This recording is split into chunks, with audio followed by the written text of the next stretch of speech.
안녕하세요. 도쿄나우의 정혜연 특파원입니다. 먼저 새해 복 많이 받으십시오. 자, 오늘은 새해 첫날인 만큼 2021년 일본 증시 10대 뉴스를 정리해보는 시간을 갖도록 하겠습니다. 지난해 시장의 뉴스를 잘 보시면 올 한 해 시장 판도도 예측이 가능하시기 때문입니다. 자, 지난해 일본 증시 10대 뉴스 바로 첫 번째는 소프트뱅크와 유니클로의 콧대가 납작해지니까 일본 최고 부자 순위도 바뀌더라입니다. 잘 나가던 일본 기업의 대명사였던 소프트뱅크 그룹과 유니클로 운영사 패스트 리테일링이 추락했습니다. 소프트뱅크 그룹은 중국 때문에 운 한 해였습니다. 시가총액은 작년 말 16조 700억엔에서 지난 12월 27일 8조 9,900억엔으로 반토막 났습니다. 소프트뱅크 그룹은 2020 회계년도 일본 기업 사상 최대 규모인 4조 9,879억엔의 순이익을 기록했습니다. 쿠팡의 미국 증시 상장 등 세계적으로 주식시장의 상승세를 타면서 투자 차익이 급증한 덕분이었습니다. 이 때문에 분위기가 굉장히 좋았죠. 올해 8,100엔으로 시작한 주가가 3월 8일에는 1,635엔까지 올랐습니다. 하지만 3분기에만 3,979억엔의 손실을 내는 등 중국 관련 투자 손실이 눈덩이처럼 불어나면서 주가가 12월 27일 5,220엔까지 내려앉았습니다. 손정희 소프트뱅크 그룹 회장이 지난 11월 1조엔 규모의 자사주 매입 계획을 발표했지만 주가 하락세를 진정시키지 못했습니다. 도요타에 이어 일본 증시 시가총액 2위를 굳건히 지키던 시가총액 순위도 7위까지 내려앉았습니다. 작년 말 일본 6위였던 패스트 리테일링의 시가총액 순위는 16위까지 내려앉았습니다. 91,730엔으로 시작한 주가가 66,360엔까지 빠진 탓입니다. 시가총액도 9조 1,600억엔에서 7조 400억엔으로 줄어들었습니다. 캐주얼 의류 전문회사인 패스트 리테일링은 코로나 수혜주로 분류됐는데요. 재택근무의 확산으로 정장의 시대는 끝나고 캐주얼 수요가 늘었기 때문입니다. 반면 지난해는 원재료 값이 급증하면서 가격을 조금씩 인상하는 바람에 수익성이 크게 떨어졌습니다. 자, 원래 유니클로가 품질도 디자인도 괜찮으면서 가격은 저렴하다는 게 최대 강점이었잖아요. 근데 바로 이 최대 강점이 사라졌기 때문입니다. 확실히 주변 분들 보시면 유니클로가 이제 싸지만 않아 라는 분들 많으시잖아요. 소비자의 문은 역시 무서운 것 같습니다. 자, 유니클로의 추락은 일본 부자 순위도 바꿔놨습니다. 패스트 리테일링의 야나이 타다시 회장은 일본 최고 부자로도 유명한데요. 주가가 급락하는 바람에 최고 부자 자리를 다키자키 다케미츠 키엔즈 명예회장에게 넘겨줬습니다. 지난해 일본 증시에서 시가총액 2위 기업이 바로 키엔즈였습니다. 지난해 일본 증시 10대 뉴스 두 번째 소식은 2021년 일본 증시에서 가장 많이 오른 종목은 어디일까요?입니다. 추락하는 기업이 있는 반면 코로나의 시대에 가치가 크게 오른 종목도 많았습니다. 성장주와 가치주의 매력을 모두 갖고 있다는 평가를 받는 도요타 자동차는 1년 새 시가총액이 34조 3,900억엔으로 10조엔 가까이 늘었습니다. 2020년 2위였던 소프트뱅크 그룹과 시가총액이 4배가량 벌어지면서 일본 증시의 절대 강자의 위치를 더욱 굳혔습니다. 소니의 부활도 눈에 띕니다. 적극적인 사업 재편에 집콕 수요까지 겹치면서 시가총액이 18조 1,200억엔으로 5조 5천억엔 이상 늘었습니다. 시총 순위도 4위에서 2위까지 올라 과거의 영광을 되찾아 가고 있습니다. 시총 상위권 기업 가운데는 리크루트 홀딩스와 도쿄 일렉트론도 급부상했습니다. 리크루트는 시가총액이 7조 1,000억엔에서 11조 7,400억엔으로 늘어나면서요. 12회였던 순위가 4위까지 올랐습니다. 명실상부한 일본 대표 기업 반열에 오른 거죠. 리크루트는 원래 그 인재 중개 회사로 유명하잖아요. 근데 최근에는 인적 자원에 관한 모든 사업을 다 벌리고 있습니다. 코로나 시대에 딱 들어맞는 회사인 거죠. 이 때문에 수요가 크게 늘었습니다. 일본 최대 반도체 장비 회사인 도쿄 일렉트론의 시가총액도 5조 7,200억엔에서 10조 3,100억엔으로 2배 가까이 늘었습니다. 순위는 21위에서 6위까지 점프했습니다. 세계적인 반도체 난의 수혜를 입은 대표적인 기업입니다. 자, 지난주 도쿄나우에서 다뤄드렸었는데요. 작년 3월 1일자로 그 한일 국민 메신저 라인과 통합한 제트홀딩스의 시가총액도 7조 6,600억엔으로 3배 가까이 뛰면서 순위가 45위에서 29위로 올랐습니다. 지난해 일본 증시에서 가장 많이 오른 종목을 보실까요? 5위는 부동산 중개에 이 IT를 접목하는 데 성공한 KI스타 부동산으로 1년 새 주가가 3.4배 올랐습니다. 자, 4위와 3위는 일본 유성과 제이리스로 각각 3.4배 올랐고요. 2위는 최근에 캠핑 레저 업계의 에르메스로 불리죠. 바로 스노피크입니다. 1년 사이 주가가 4배 올랐습니다. 1위는 역시 지난 11월 도쿄나우 8회에서 도쿄나우 공방전이라는 제목으로 분석해드린 회사입니다. 예, 바로 도쿄 기계제작소입니다. 사모펀드 운영사 아시아개발캐피털과 적대적 M&A 공방을 벌이면서 주가가 1년 만에 4.5배, 450% 올랐습니다. 저희 도쿄 나오는 1회부터 일본 증시 전체를 보면 다른 나라 증시에 비해 매력이 떨어지지만 종목을 잘 선별하시면 웬만한 증시 못지않은 수익률을 올리실 수 있다고 권해드리고 있습니다. 지난해에도 이 옥석 가리기의 중요성이 잘 나타난 한 해였습니다. 자, 2021년 일본 증시 10대 뉴스 세 번째는 기시다 쇼크 시즌 1, 시즌 2입니다. 총리도 주식시장을 안 도와줍니다. 올 하반기 일본 증시는 기시다 쇼크 시즌 1과 시즌 2에 벌벌 떨었습니다. 12월 14일 기시다 후미오 일본 총리는 국회에서 상장사의 자사주 매입을 규제하는 가이드라인을 만들 수 있다라고 밝혔습니다. 배당과 함께 상장사들의 주요한 주주 환원 수단인 자사주 매입을 규제할 수 있다는 총리 발언에 니케이 225 지수는 이틀 동안 1000포인트 폭락했습니다. 일본 언론들은 이를 기시다 쇼크 시즌 2라고 이름을 붙였는데요. 총리에 취임한 작년 10월 금융소득세를 강화하겠다는 방침을 밝히면서 주가에 충격을 준 게 기시다 쇼크 시즌 1이었습니다. 기시다 총리가 민간 기업의 자사주 매입을 규제하려는 것은 임금 인상을 독려하기 위해서입니다. 기업이 이렇게 내부 유보금을 자사주를 매입하는 데 쓰지 말고 임금을 인상하는 데 투입을 하라는 겁니다. 기시다 총리 내각은 근로자 임금을 올려서 분배를 강화하는 정책을 밀어붙이고 있는데요. 그래도 그렇지 자사주 매입을 규제한다는 거는 굉장히 중국스러운 정책이 아닐까 싶은데요. 일본 증시 전문가들도 기시다 쇼크 시즌2가 주식시장에 주는 충격이 시즌1에 못지 않을 것으로 우려하고 있습니다. 일본은행, 해외투자가, 일본 금융사, 개인 투자가들의 외면을 받는 일본 시장에서 마지막 남은 큰 손이 자사주 매입에 나서는 일본 기업이기 때문입니다. 자, 네 번째는 30년 최고치 찍은 일본 증시에 삼존불 출현하다 입니다. 아베 신조 전 일본 총리가 취임하기 직전에 2012년 하반기 8,000대까지 떨어졌던 니케이 지수가 31년 만에 3만 선을 돌파했습니다. 지난 2월 3만 18로 처음 3만 선을 넘어섰고요. 9월에는 3만 500선까지 오르면서 야, 이거 3만 선에 안착하는 거 아니냐라는 전망까지 나왔습니다. 버블 경제 막바지인 1989년 12월 말에 기록한 사상 최고치인 3만 8,915도 아주 멀게만은 느껴지지 않았죠. 하지만 오미크론 변이 바이러스가 확산하면서 지수는 다시 급락을 했고요. 11월 29일에는 2만 8,029로 올해 시초가를 밑돌기도 했습니다. 27일 종가 기준 니케이 지수는 2만 8,676으로 올 초 시초가와 큰 차이가 없습니다. 1년 내내 박스권에 갇혀 있었다는 얘기인 거죠. 지난 2월과 9월, 11월에 주가가 급등했다가 급락하면서 이 2021년 시장을 삼존불 장세로 묘사하기도 합니다.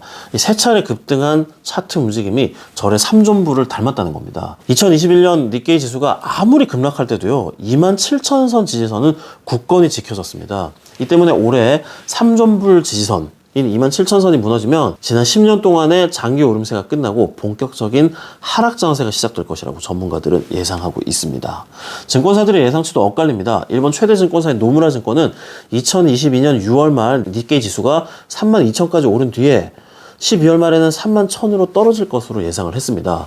경제 전문 주간지 다이아몬드의 조사 결과 주식 애널리스트 100명은 내년 니케이 지수가 27,501에서 32,840에서 움직일 것으로 내다봤습니다. 2021년 일본 증시 10대 뉴스의 다섯 번째는 일본 대표 기업이 사라진다? 도시바 1년 내내 풍파를 겪다입니다.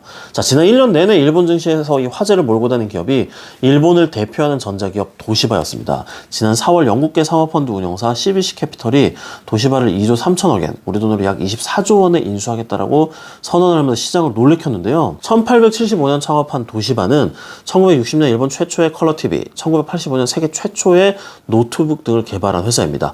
일본인의 생활은 물론 세계인의 생활을 다 바꿔놓은 기업인데요. 이 일본 대표 기업을 통으로 사겠다는 PF의 제안에 일본인들은 충격에 빠졌습니다. 하지만 일본 대표 기업을 해외 PE에 팔려는 계획은 오히려 역풍을 맞아서 구루마다니 노부아키 사장이 사임하는 결과로 이어졌습니다.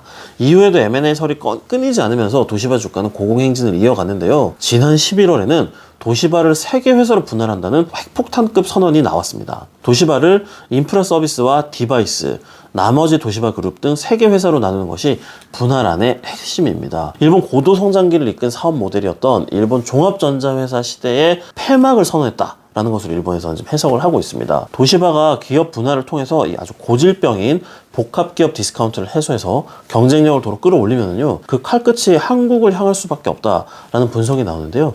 이 때문에 한국에서도 도시바의 움직임을 주시를 하셔야 될 것으로 보입니다.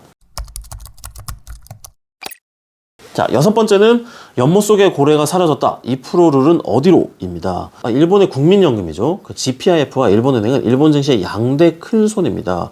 두 기관이 보유한 주식이 전체 시총의 13%에 달합니다. 그래서 연못 속의 두 마리 고래 라는 평가를 종종 받는데요. 일본 증시를 떠받치던 두 마리 고래가 사라졌습니다. GPIF는 2014년부터 일본 주식 운용자산 비중을 12%에서 25%로 대폭 늘렸습니다. 그동안 일본 증시가 크게 오른 것은 이 GPIF의 매수세 덕분이라는 평가가 많았는데요. 바로 지난해 중반 GPIF의 25% 한도가 다 찼습니다. 일본 주식을 더 늘리기 어렵게 됐다는 의미인 거죠. 일본은행은 지난 3월 연간 6조 에너치의 ETF를 매입한다는 목표치를 삭제를 해버렸습니다. ETF 매입이 시장을 왜곡시킨다는 비판이 컸기 때문입니다. 실제로 일본은행은 올 4월 이후 지금까지는 ETF를 2,800억 에너치밖에 사지를 않았습니다. 결론적으로 일본 주식을 많이 사주던 양대 세력이 사라진 겁니다. 올 초까지 일본 증시에는 2% 룰이라는 게 있었습니다. 니케이 지수가 오전장에서 2% 이상 하락하면 일본은행이 ETF를 매집하기 시작한다는 불문율입니다. 이론상 오전장이 2% 이상 빠질 때 단타 매매로 들어가면 무조건 수익을 낼 수 있다는 구조였는데요. 올해 중반부터는 일본은행이 ETF 매입을 이제 사실상 중단을 했기 때문에 이 불문율이 작동을 하지 않고 있습니다. 2021년 일본 증시 10대 뉴스 7번째는 1조 안 되면 명함도 못 내밀어. 시총 1조 클럽 사상 최대입니다. 올해 시가총액이 1조엔이 넘는 일본 상장기업의 숫자가 145개로 사상 최대 기록을 세웠습니다. 지난해보다 7곳이 더 늘었는데요. 지금까지 최대 기록은 2017년에 144곳이었습니다. 교무슈퍼로 일본의 유통혁명을 일으키고 있는 고배물산이 처음 1조 클럽에 진입하는 등 19개 회사가 새로 1조 클럽에 가입했습니다. Z홀딩스의 자회사인 일본 최대 온라인 의류 쇼핑몰 조조타운도 1조엔 클럽에 재가입했습니다. 반면 일본의 간판 대기업인 미쓰비시 중공업이 17년 만에 1조 클럽에서 쫓겨났습니다. 야심차게 추진했던 민간 제트 여객기 사업이 실패한 데다가요, 수익의 60% 이상을 차지하는 화력발전 터빈과 같은 에너지 사업이 바로 지금 이 시대의 지금 화두죠. 탈석탄화 여파로 타격을 입었기 때문입니다. 1조 클럽 신규 가입자와 탈락자를 보시면 코로나와 디지털화의 영향이 뚜렷하게 나타납니다. 미쓰비시 케미컬 홀딩스, AGC 등은 이 소재와 에너지주가 각광을 받으면서 시가총액 1조 원을 넘어섰고요.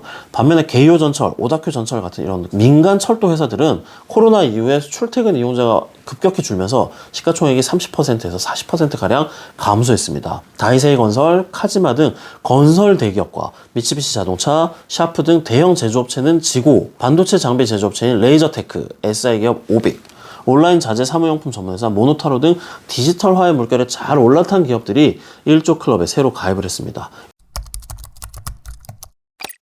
자, 8번째는 체면이냐 실리냐 도쿄 증시 재편입니다. 일본 기업 홈페이지를 들어가 보시면요, 이 첫 페이지에 떡하니 저희는 도쿄 증시 일부 시장 상장사입니다 라고 강조하는 기업이 굉장히 많습니다. 그만큼 이 일부 시장이 상징하는 게 굉장히 컸기 때문인데요. 일본 기업인들의 자부심이자 선망의 대상이었던 이 도쿄 증시 일부 시장이 오는 4월 1일부터 사라집니다. 1부, 2부, 마더스, 자스닥 등 4개로 구성되어 있던 시장이 프라임, 스탠더드, 그로스 등 3개로 재편되기 때문입니다. 현재 도쿄 거래소는 2013년 7월 도쿄 거래소와 오사카 증권 거래소를 통합한 것인데요. 투자자들의 혼란을 막기 위해서 두 거래소의 기존 시장을 그대로 유지를 했습니다.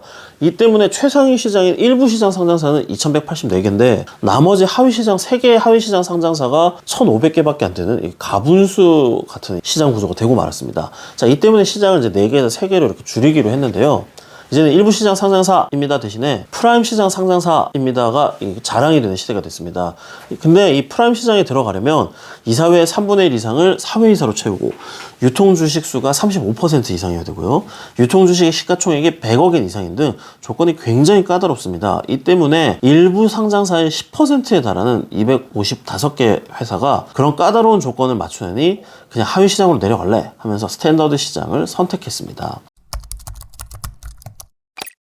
자, 9번째는 살아남기 위해서라면 뭐든지 한다. 바로 M&A 얘기인데요. M&A 자문사 레코프에 따르면 2021년 1월에서 8월까지 M&A 건수는 2,794건으로 1985년 통계 집계 이후 최고치를 기록했습니다. 아직 4분기 통계가 나오진 않았지만 2019년 기록한 4,088건을 무난하게 넘어설 것으로 보이는데요. 코로나 이후 기업이 생존을 위한 몸부림을 치면서 M&A가 늘어나는 건 세계적인 추세인데요. 일본은 특히나 바로 앞서 말씀드린 도쿄 증시 사업 재편도 영향을 미치고 있다는 분석입니다. 이 프라임 시장에 들어가려면 조건이 굉장히 까다롭다고 말씀드렸잖아요. 그거를 다 맞추느니 그냥 하위 시장으로 갈래라는 기업도 있지만 반대로 아예 자녀 주식을 몽땅 사서 상장 폐지시켜버리거나 다른 회사에 팔아버리는 기업들도 꽤 많더라는 겁니다.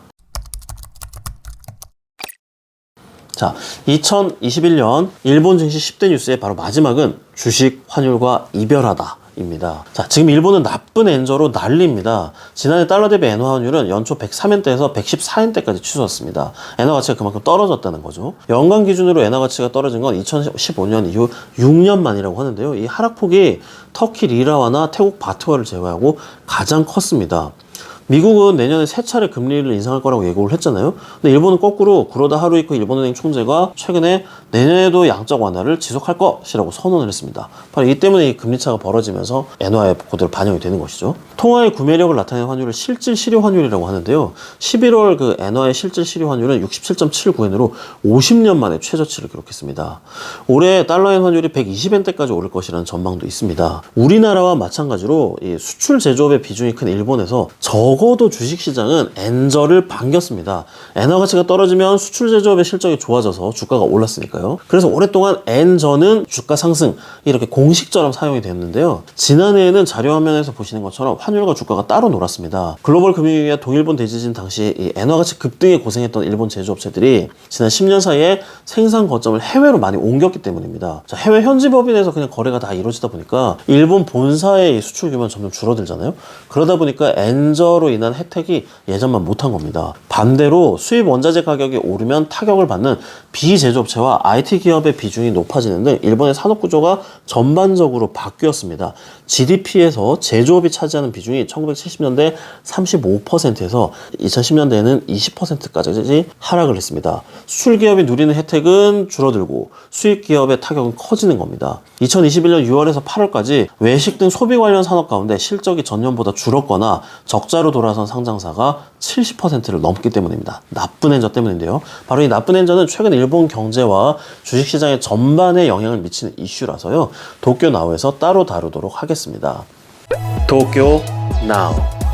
지금까지 2021년 일본 증시 10대 뉴스를 살펴보셨습니다.